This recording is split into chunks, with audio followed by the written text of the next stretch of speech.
Kuna siku nilikuwa naweka fiber ya FTTX ya Safaricom pale Githurai 45. Pale ndo mzee mmoja alikuja pale nilipokuwa nikifanya kazi. Yule jamaa alikuwa chomelea. Alikuja akaniuliza, "Vipi kaka?" Nikamwambia poa. Akaniuliza, "Mbona mnatumia hii formula kuweka hii fiber?" Na akaniuliza, "Na mbona mnatumia this type of fiber?"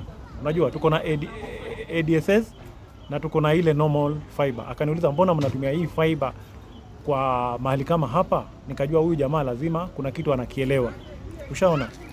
So mimi nikamjibu. Alafu nikamuuliza, "Na wewe umejuaje hayo yote?" Akaendelea kunielezea mambo mengi sana kuhusu hiyo fiber. Nikasema huyu jamaa lazima ni graduate. Ndio akanielezea. Yeye amekwenda mpaka university, amepata degree yake. Kwa hiyo fiber whatever, fiber security and whatever. Yule jamaa alikuwa yuko na degree na amejikuta akifanya kazi ya chomelea. Nataka usikize hii video vizuri kwa sababu inaweza kukukuta ama tayari unaweza kuwa unapitia tayari. Kunafanyika nini?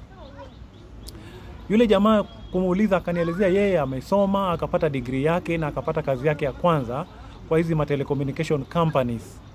Kazi yake ya kwanza. Alifanya ile kazi like 4 years. Ile kazi ikaja ikakatika. Ile kazi ilipokatika kigafla hakuwaipata kazi tena. Aliteseka, akafungiwa nyumba, akaenda akaishi kwa nyumba za mabanda, akaenda wapi mpaka akajikuta hawezi kuyalipa bado, ilibidi akakwenda mpaka akaanza kukaa kama chokora. Ndio akaanza kuamua, akasema anaweza kufa tu njaa bure. Akaamua kuchukua makaa na mkebe kwa sababu hiyo ndio biashara rahisi yenye mtu yote anaweza anza virahisi bila capital, unahitaji makaa tu. Ndio sasa akaanza kukua chomelea. So ukimwona mtaani utamdharau, lakini yeye ni chomelea na madigrii zake. Hiyo huwa inatokea wapi? Niliwaelezea na nitawaelezea tena.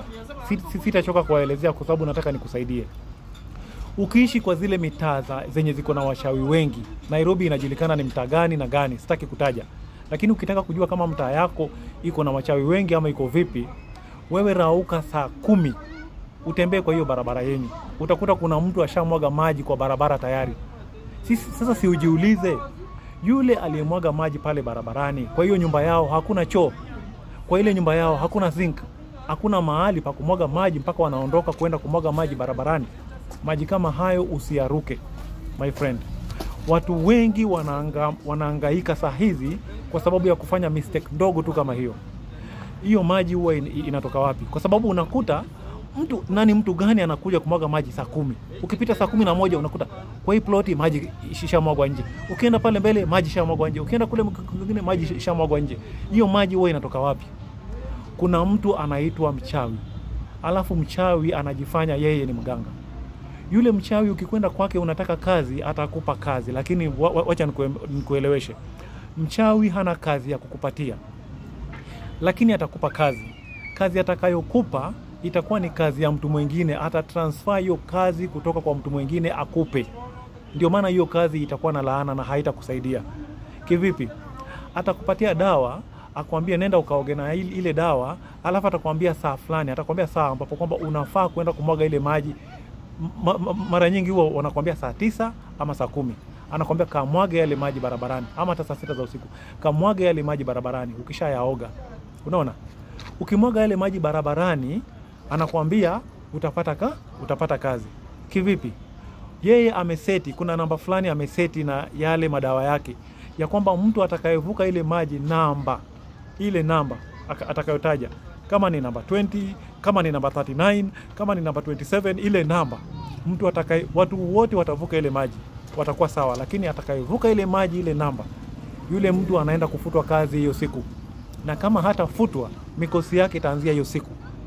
Na yule mtu lazima afutwe kazi. Na yule mtu akishafutwa kazi, ile kazi yake ndio wewe unaenda kupata. Si lazima upate hiyo kazi kwa hiyo kampuni, utapata kazi kwa kampuni nyingine, lakini utakuwa unatumia ile nyota ya yule mtu kufanya kazi. Anza kuangalia hii picha. Yule mtu sasa atashindwa kulipa rent, atashindwa kukula, atashindwa kulisha watoto wake. Watoto wake walikuwa wamezoea wanakaa kwa 2 bedroom. Watoto wanakaa estate, wamepoteza kazi. Baba amepoteza kazi. Watoto wanashindwa kwenda shule za private, wanaanza kwenda public.